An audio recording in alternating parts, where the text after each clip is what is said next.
World Health Organization calls the climate crisis a, quote, health crisis, and warns that climate change could fuel the spread of infectious diseases. Can you point to specific measures in your climate plan that address that threat? Well, of course we do. I mean, look, this is what the scientists are telling us, the same scientists who make your point there, Jake. What they're telling us is if we don't get our act together in the next 7 or 8 years, there will be irreversible damage done to this planet. We're talking about cities in America, from Miami to New Orleans to Charleston, South Carolina, being underwater. We are talking about severe droughts, which will prevent farmers in the Midwest from growing the food that we need. We're talking about extreme weather disturbances, which hit Houston, Texas, Venice, Italy, just a few months ago.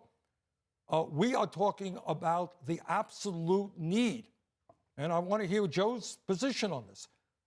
This is not a middle-of-the-ground thing. This is not building a few more solar panels or a few more wind turbines.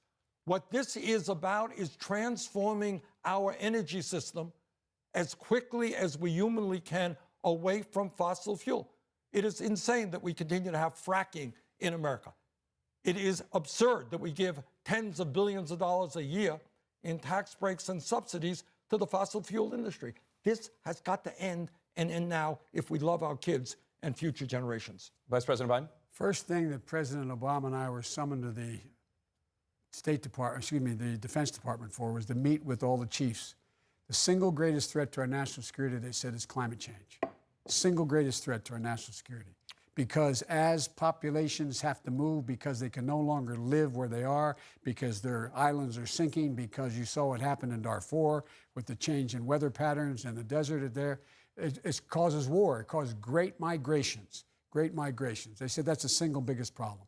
Number two, there's an awful lot of people today who are in fact getting ill because of the changes in the environment, particularly up where Bernie lives. It has nothing to do with him, but up in the Northeast, because you have everything from beetle infestation and a whole range of things that are causing diseases as well, in addition to eliminating foliage. So, Vice President Biden, let me ask you then. You talk about this being the number one crisis. Yes. They told you at the Pentagon. The price tag for your climate plan is about $1.7 trillion. That's about $14 trillion less than Senator Sanders wants to spend on this. Is your plan ambitious enough to tackle this crisis? Yes, it is ambitious enough to tackle the crisis, because what you go to joebiden.com, I lay out the first 13 things I would do immediately upon being elected.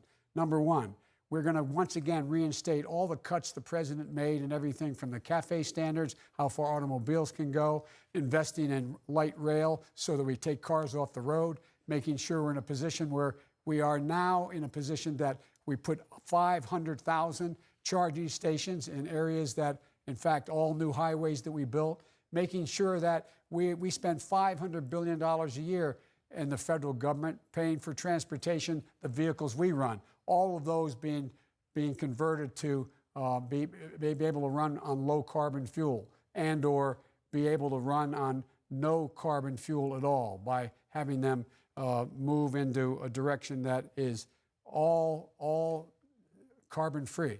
We can do these things. We can lay down the tracks where nothing can be changed by the next president or following president, the one beyond that. In addition to that, we also have to, I would immediately rejoin the Paris Climate Accord, which I helped put together. I would call the 100 nations, over 100 nations, but the 100 major polluters to the United States in the first 100 days to up the ante and make it clear that, in fact, if they didn't, there'd be a price to pay. And lastly, I would be right now organizing the hemisphere and the world to provide $20 billion for the Amazon, for Brazil, no longer to burn the Amazon so they could have forest. They're no longer forest, but they could have farming, and say, this is what we're going to do. They absorb more carbon in the Amazon and the region that's burning now than we emit in one entire year per year. Thank you. Thank you, Mr. Vice President. Senator Sanders? All well and good, but nowhere near enough.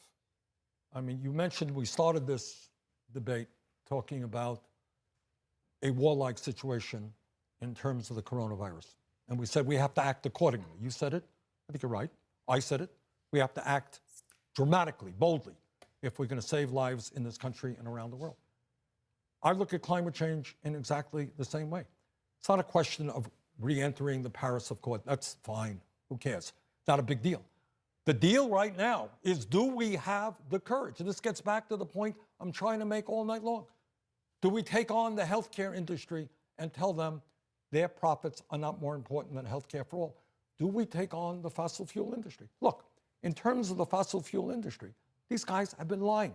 They've been lying for years, like the tobacco industry lied 50 years ago. Oh, we don't know if fossil fuels, if oil and carbon emissions are causing climate change. They knew. ExxonMobil knew. They lied. In fact, I think they should be held criminally accountable. But this, Jake, is an issue of enormous consequence. What Joe was saying goes nowhere near enough. It's not a question of money. Give me a minute here. We have time to talk about this.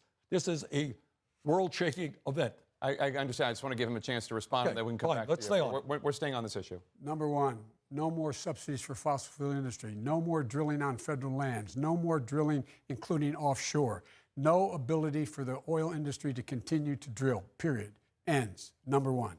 Number two, we're in a situation as well where we cannot, we are able to move rapidly to change the dynamic in terms of what we can do to set in motion. The fact that he says climate change, Paris Accord doesn't mean much. We could get everything exactly right. We're 15% of the problem. 85% of the problem is over there. We need someone who can deal internationally. We need someone who can bring the world together again. We need someone who can move in a direction that, in fact, if you violate the commitment you make, you will pay an economic price for it, like what's happening in China.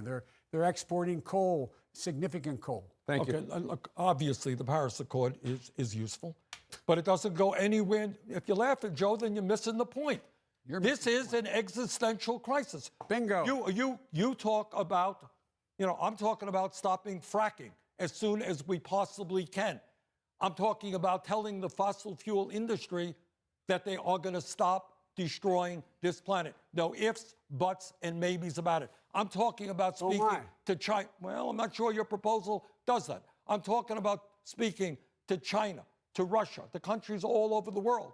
And in this moment, making the point that instead of spending $1.8 trillion on weapons of destruction designed to kill each other, maybe we should pool our resources and fight our common enemy, which is climate change. I know your heart is in the right place, but this requires dramatic, bold action. We've got to take on the fossil fuel industry. Your plan does not do that. My plan takes on the fossil fuel industry and it unites the world. He just got finished saying, what's he going to do? He's going to bring these countries together, make it clear to them. I'm saying we bring them together, make them live up to the commitments. If they don't live up to the commitments, they pay a financial price for it.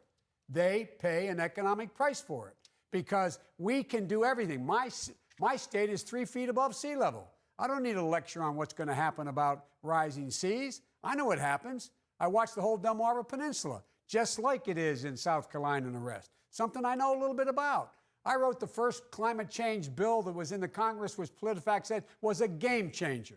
I'm the guy who came along and said with Dick Lugar that we're going to trade, we'll forgive your debt if you don't cut down your forest. I've been way ahead of this curve. This idea that all of a sudden Bernie found this out is amazing to me. Senator Sanders? Now, Bernie didn't find it out. Bernie is listening to the scientists. And you're talking about making countries around the world fulfill their commitments. Those commitments are not enough.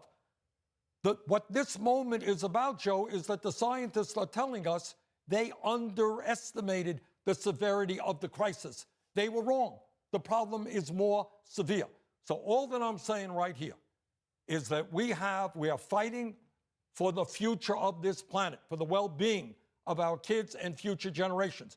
You cannot continue, as I understand Joe believes, to continue fracking. Correct me if I'm wrong. What we need to do right now is bring the world together, tell the fossil fuel industry that we are going to move aggressively to wind, solar, sustainable energies, and energy efficiency. Thank you, Senator. No new fracking. And by the way, on the Recovery Act, I was able to make sure we invested $90 billion in making sure we brought down the price of solar and wind that is lower than the price of coal. That's why not another new coal plant will be built. I did that while you were watching. number one. Number two, we're in a situation where we, in fact, have the ability to lay down the tracks where no one can change the dynamic. And that's why we should be talking about things like I've been talking about for years. High-speed rail, taking millions of automobiles off the road, making sure that we move in a direction where no more drilling on federal lands, making sure that we invest in changing the entire fleet of the United States military,